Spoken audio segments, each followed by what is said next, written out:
Happy Wednesday, everybody! I am so excited to share our first session together in covering the first question of the Westminster Shorter Catechism. Please take out your Shorter Catechism booklet and turn to question number 1. The first question says, what is man's primary purpose? The answer is, man's primary purpose is to glorify God and to enjoy Him forever. Speaking of purpose, what happens when you use something for a purpose other than its real purpose? For example, would it be effective to use shoe polish to whiten your teeth?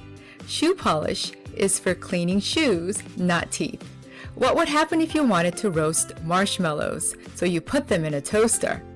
You would have a terrible mess because toasters are used for toasting bread, not marshmallows.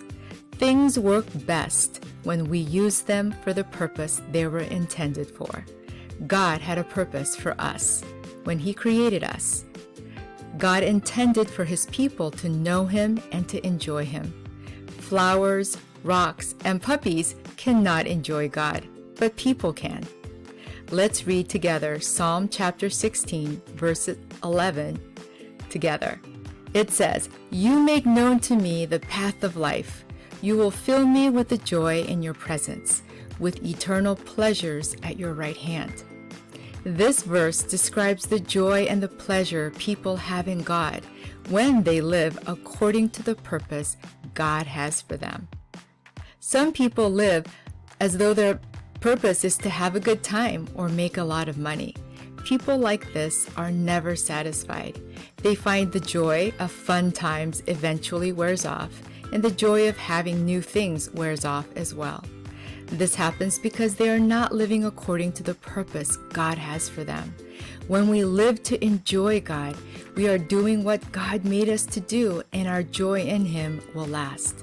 Since God created us to enjoy Him, it's important to know how we can do that. You cannot fully enjoy God if God is unfamiliar to you. You cannot fully enjoy anything that is unfamiliar to you. For example, you cannot fully enjoy a flower unless you stop and take a good look at it to see how beautiful it is and take a deep breath to see how wonderful it smells.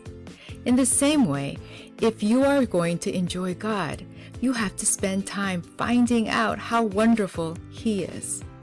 Let's read Luke chapter 10, verses 38 to 42.